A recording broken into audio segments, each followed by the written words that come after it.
بسم الله الرحمن الرحيم. السلام عليكم ورحمة الله وبركاته. الحمد لله الذي ألف بين قلوبنا وأصبحنا بنعمته إخوانا. الحمد لله الذي نزل على عبده الكتاب ولم يجعل له عوجا. أشهد أن لا إله إلا الله وحده لا شريك له وأشهد أن محمدا عبده ورسوله لا نبي ولا رسول بعده. اللهم صل وسلم على سيدنا وحبيبنا محمد وعلى آله وصحبه أجمعين. أما بعد. رب اشرح لي صدري ويسر لي أمري واحلل عقدة من لساني يفقهوا قولي. Bapak Ibu jamaah subuh Masjid Al-Hidayah yang dirahmati Allah Subhanahu wa taala. Kita bersyukur alhamdulillah subuh hari ini kita dalam kondisi sehat walafiat. Alhamdulillah, semoga Allah SWT menerima seluruh amal ibadah kita insyaallah. Kita berada di hari yang paling mulia, hari Jumat, dan hari raya setiap muslim setiap pekan. Keberkahan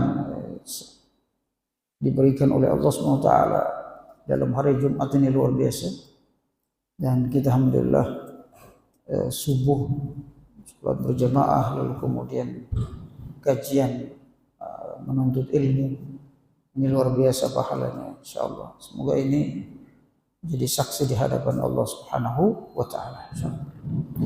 Salawat dan salam atas qudwah teladan kita Rasulullah Muhammad sallallahu alaihi wasallam serta para sahabat, keluarganya, dan kita semua umat yang selalu istiqomah terhadap Islam ila yaumil qiyamah. Kita sudah sampai pada pembahasan tentang jenis-jenis jihad, Bapak Ibu. Jihad ini adalah, saya ulang kembali, bahwa jihad ini adalah zirwatus sanamil Islam, kata Rasulullah. Ia adalah puncaknya keislaman seseorang.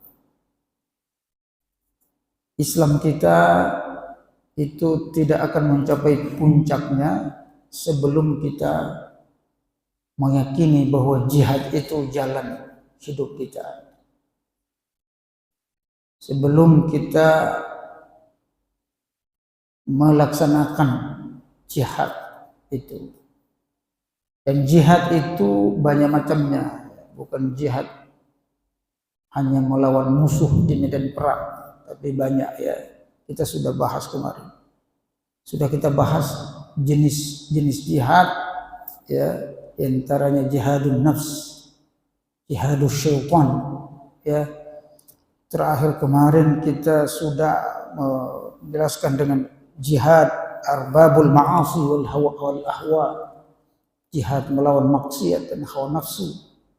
Nah, yang keempat ini kita akan membahas tentang rabi'ul anwa'il jihad, jihadul munafiqin, jihad melawan munafik. Jihad melawan munafik. Apa itu jihad melawan munafik? Bahwa jihad khawasil ummah wa warasatir rasuli wal qaimuna bihi afradu fil alam wal musharikuna fihi wal muawinuna alaihi wa in kanu humul aqallina adada fahum al a'zamuna indallahi qadra. Jihad melawan munafik ini adalah jihad khusus, jihad spesial. Tidak semua orang bisa melawan munafik, Bapak. Tidak semua orang bisa berjihad melawan munafik. Kenapa? Karena pertama, munafik itu tidak diketahui bahwa dia munafik. Ya, tidak mudah diketahui. Kecuali para ulama yang mumpuni. Di zaman kita sekarang ini, tiap hari orang bisa munafik. Tiap hari orang bisa munafik.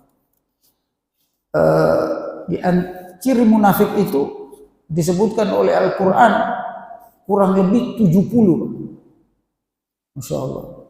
Disebutkan Al-Quran hampir 70.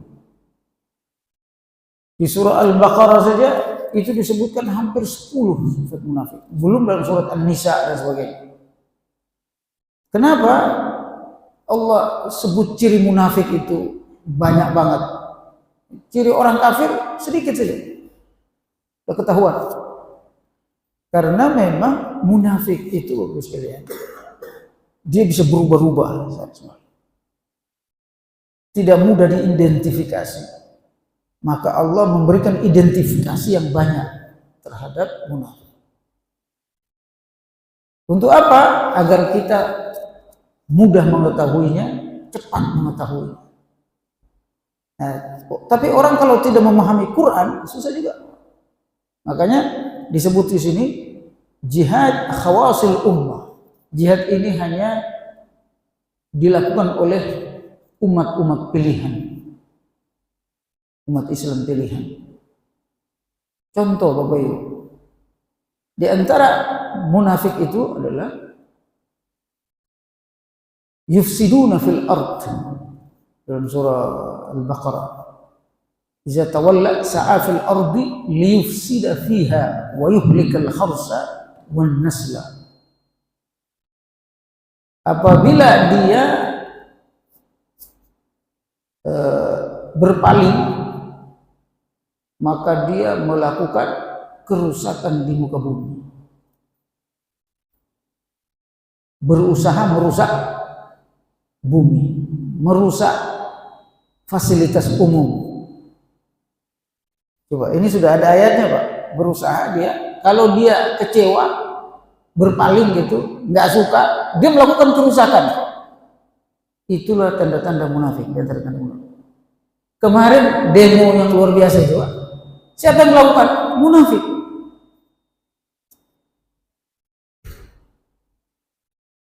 Kecewa dengan ucapan siapa namanya itu, joget-jogetnya DPR. Ya, kan tidak semua juga joget. Yang joget paling 10 orang dari 570 sekian anggota DPR. Tapi apa yang terjadi? Mereka memprovokasi masyarakat melakukan kerusakan. Ini munafik. Saya pikir hanya yang di Jakarta saja dibakar tuh gedung polisi itu. Ternyata hampir seluruh Indonesia Pak. Sekitar 50-an Pak kantor dibakar. Kantor DPR yang bangun kan rakyat, uang rakyat. Membangun dari pajak, dari rakyat itu Pak, dibangunnya. Bagaimana dia atas nama rakyat membakar punya rakyat? Bahkan yang dibakar itu halte bus. Nah itu apa kaitannya?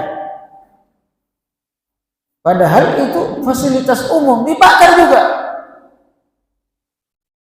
Nah ini Bapak sekalian. Ini diantara tanda-tanda munafik. Makanya jihad melawan munafik itu tidak semua orang bisa. Anak-anak kita yang emosional membenarkan tindakan itu. Ya betul, hajar aja, hancurin itu. Tidak memberi solusi, justru merusak dan membuat negara kita tidak aman. Kalau tidak aman Pak, orang ketiga yang menumpang. Indonesia kalau kacau, itu orang ketiga yang beruntung. Kalau kita ini berantem, orang ketiga yang beruntung.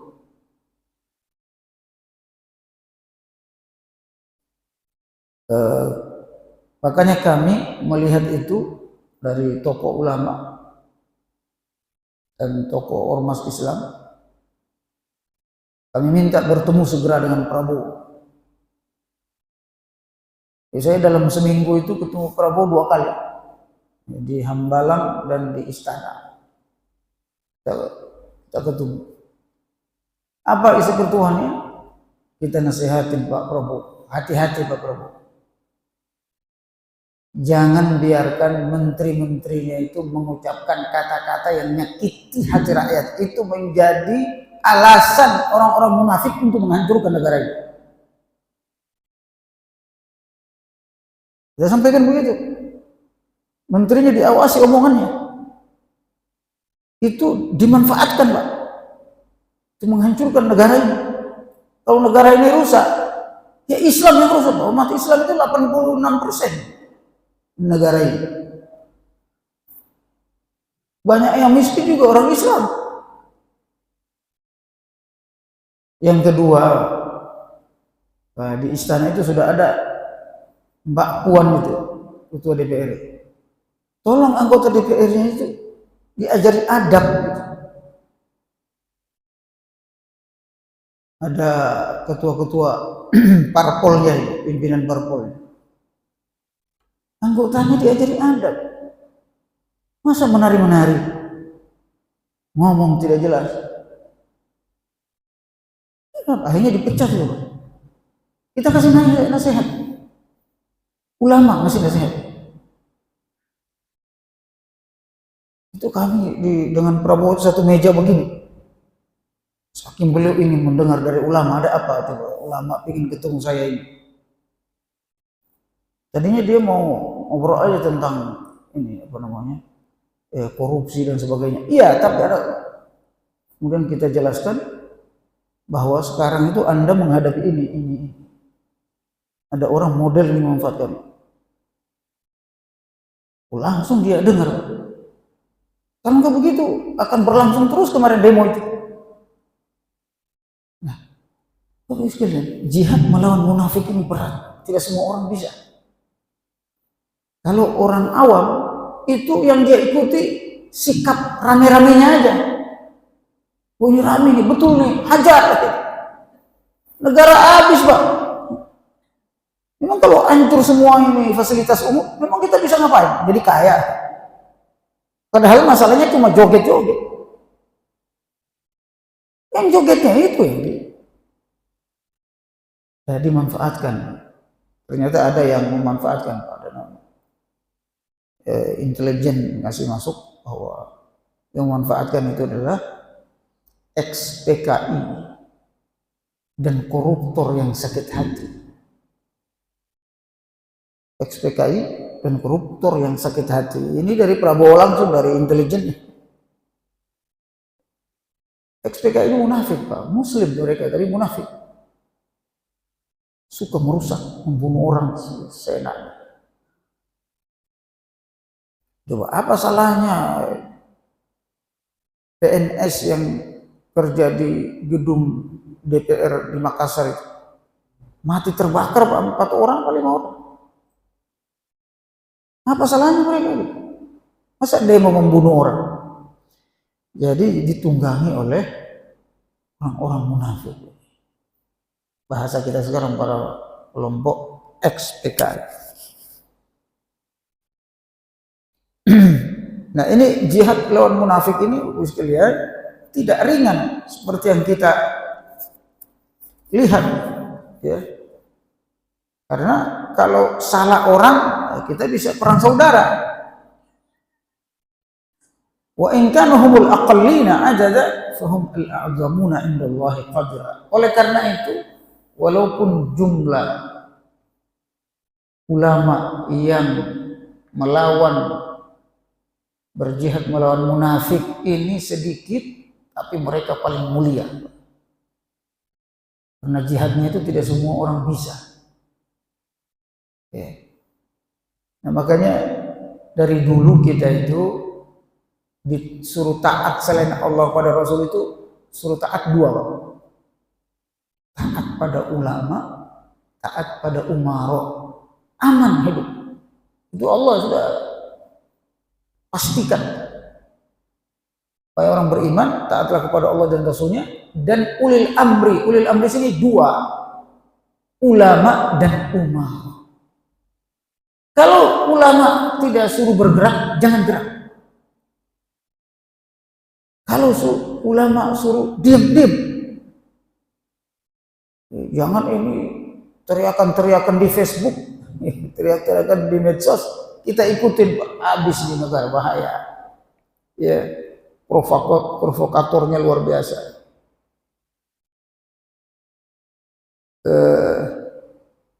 Dan taat kepada pemerintah. Selama pemerintah itu tidak menyuruh kepada kerusakan, kemaksiatan, kemusyrikan, kekafiran, kita boleh taat. Taat pada ulama, taat pada ulama. Saya sering ceramah begini di beberapa masjid, di beberapa tempat. Kalau ada masalah, itu biasanya jamaah nanya, bagaimana posisi ulama, Pak Ustadz? Kenapa ulama nggak bisa menghentikan ini, menghentikan ini?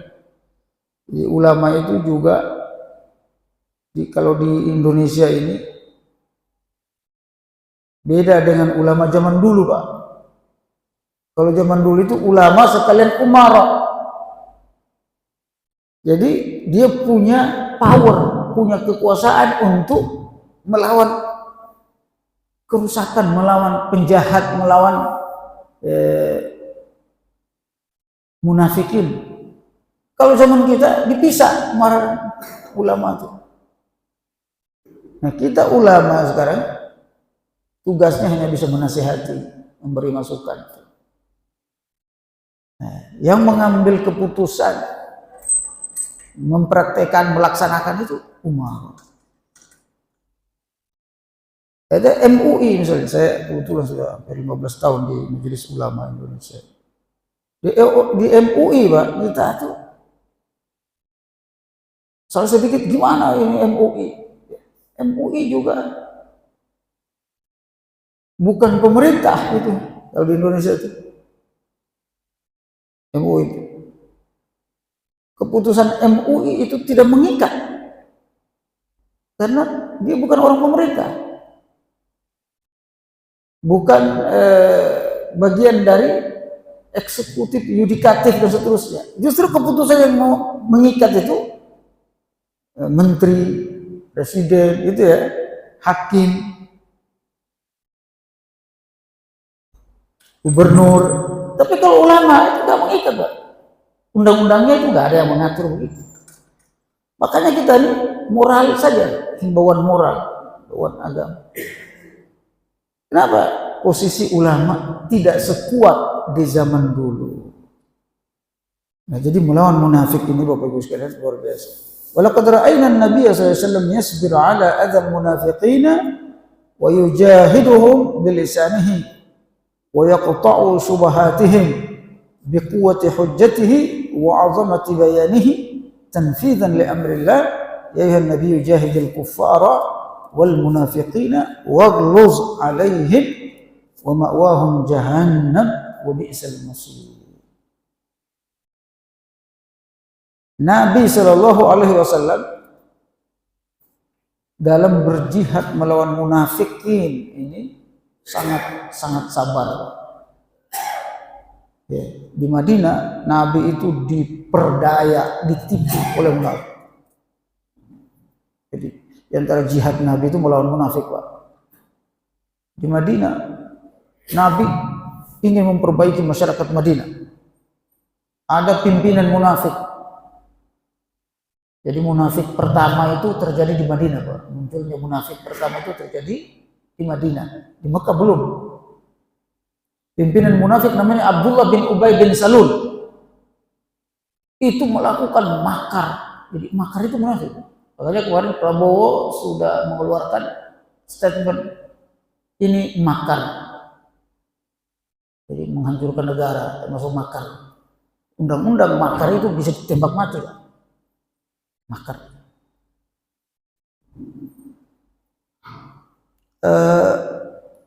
Nabi ditipu oleh munafik, dikangkangi oleh para munafik di Madinah.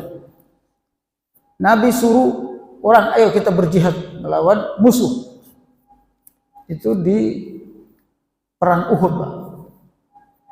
Sekitar 600 orang, 1.000 orang lebih. Ya, hampir 2.000 umat Islam itu menuju Uhud.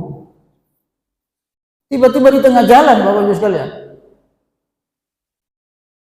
ini Ubay bin Salul berceramah, kalian kalau ikut ini jumlah segini 2.000-an ini, sementara orang kafir itu 5.000-an.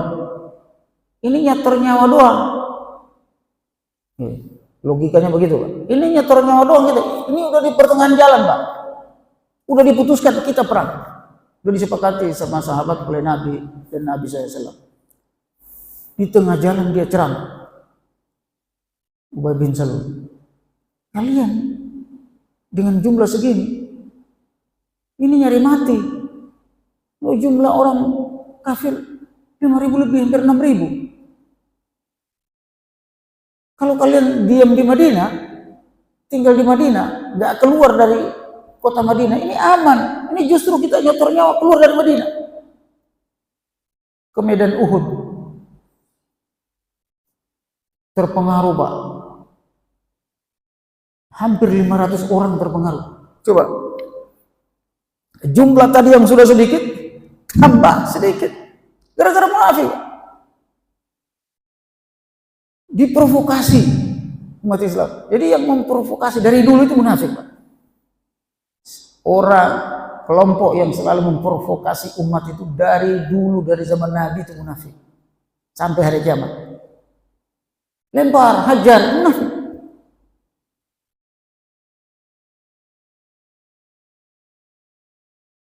Makanya Allah Subhanahu wa taala menyuruh Nabi Muhammad, ya, menyuruh Nabi Muhammad Bapak Ibu sekalian. Jihad selain melawan orang kafir juga melawan munafik. Ini ayatnya dalam surah At-Taubah ayat 73. Ya ayyuhan nabiyyu jahidil kuffara wal munafiqin waghluz alaihim wa ma'wahum jahannam wa bi'sal masir. Wahai Nabi, ini Allah manggil Nabi langsung. Wahai Nabi, jihadlah melawan orang kafir dan orang munafik. Orang kafir ini yang terang-terangan memerangi kita, Pak. Munafik yang terang-terangan melakukan provokator dari dalam soft umat Islam. Kata Allah, jihadlah melawan orang kafir dan munafik sekaligus. Waghluz alaihim, dan harus tegas dengan mereka. Kenapa? Karena tempat mereka nanti adalah neraka jahanam. Jadi munafik itu nggak bisa masuk surga, neraka. Yang repotnya Bapak Ibu, munafik itu sifat yang dimana kita ini bisa jadi munafik kapan saja. Itu repotnya begitu. Orang baik-baik itu bisa jadi munafik. Kalau otaknya tidak digunakan. Jadi siapa saja bisa munafik Bapak Ibu sekalian. Dikasih uang 500 ikut demo, untuk ikut demo dan memprovokasi. Jadi munafik, jadi pengikut munafik. Jadi kita ini Masya Allah, na'udzubillah. Jadi intelijen mencari itu Pak. Ternyata yang ojol itu tidak semuanya ojol. Allah Akbar. Pintarnya munafik. Dipakein baju ojol. Yang kedua, ojol asli. Kan nomor HP-nya itu ada semua Pak di perusahaan itu ojol. Telepon. Kamu per hari dapat berapa? Satu hari kalau narik Gojek, Grab itu, Maxim.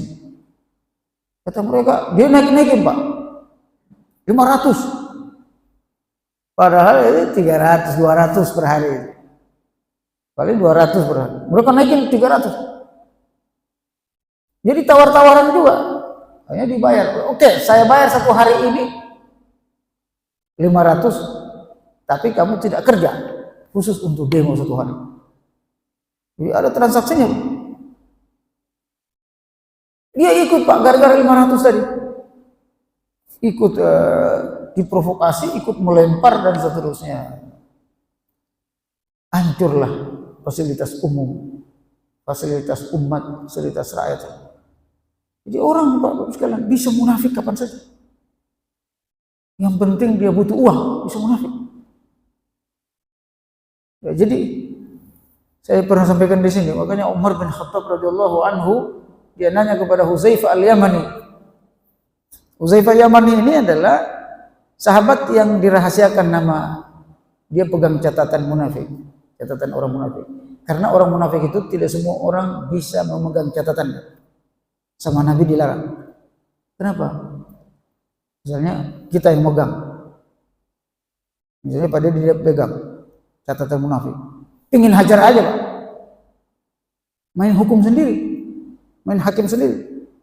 Kan gitu. Lu munafik, lu hajar lu. Kacau masyarakat. Makanya namanya tidak disebutkan oleh Nabi SAW. Di dalam Al-Quran juga tidak disebutkan nama. Ciri-cirinya saja. Yang paham Nabi, ini munafik, ini munafik. Nah, catatan itu disimpan oleh Nabi SAW ketika meninggal, dirahasiakan hanya kepada Hudzaifah al-Yamani. Tidak semua sahabat tahu. Nanti kalau tahu sahabat seperti Umar tahu, Umar penggal leher. Nah, orang dia masih bersyahadat, bahaya. Lalu Umar bertanya kepada Hudzaifah al-Yamani ketika dia jadi khalifah, wahai Hudzaifah, ente kan pegang catatan nama-nama munafik. Coba periksa, ada nggak nama saya di situ? Ya, ada nggak nama saya di situ? Kalau kita kan, pasti nggak ada lah.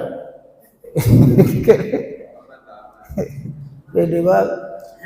Umar bin Khattab radhiyallahu anhu sekelas Umar, Pak. Kenapa? Karena munafik itu bisa menular kepada siapa saja. Sifat munafik itu. Kan di antaranya berbohong, mengingkari janji, suka pura-pura, suka palsu,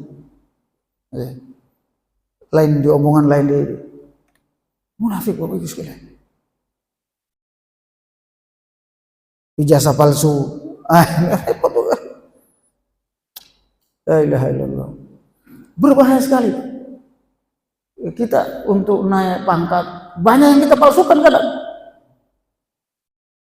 Untuk dapat jabatan, ya bohong-bohong dikit. Bisa munafik. Itu hadisnya riwayat Bukhari Muslim itu. Ciri munafik itu suka berbohong. Suka berkhianat. Suka curang. Curang. Menghalalkan segala cara. Kenapa? Karena kepentingannya. Jadi jihad melawan munafik ini, Pak Bapak Ibu sekalian, termasuk jihad yang sangat besar. Ini barangkali Bapak Ibu sekalian kita cukupkan sampai di sini. Jihad melawan nafsu ini, nanti melawan munafik. Yang kelima ini akan kita bahas jihad melawan orang kafir. Ya. Jihad melawan orang kafir. Itu yang kelima, ya. Dari 5 jihad yang kita pelajari, yaitu pertama jihad melawan hawa nafsu, melawan setan, melawan orang yang merusak, melawan munafik, dan terakhir jihad melawan orang kafir. Ini kita akan bahas pada pertemuan berikutnya insya Allah. Ini jihad tertinggi, Pak. Jihad paling tinggi, jihad melawan orang kafir. Ketika mereka memusuhi Islam, orang munafik itu dilaknat oleh Allah SWT. Di dunia dilaknat oleh Allah SWT, dikutuk oleh Allah SWT. Bahasa kita dikutuk, dilaknat oleh Allah. Nanti hidupnya tidak akan karuan. Dilaknat itu contoh orang dilaknat, Bapak Ibu sekalian, hidupnya tidak akan dapat hidayah lagi. Berkah, hidupnya tidak ada. Dia begitu-begitu saja. Contoh Bapak Ibu sekalian, saya sudah sebutkan namanya, tapi perbuatannya 100% munafik. Kerjanya itu menjilat tiap hari. Kerjanya bekerja sama dengan orang kafir, menghantam orang muslim, munafik. Tampil di TV, Pak. Sering tampil di TV. Terkenal. Siapa nggak kenal namanya? Kalau saya sebut namanya, paling Bapak Ibu semua kenal.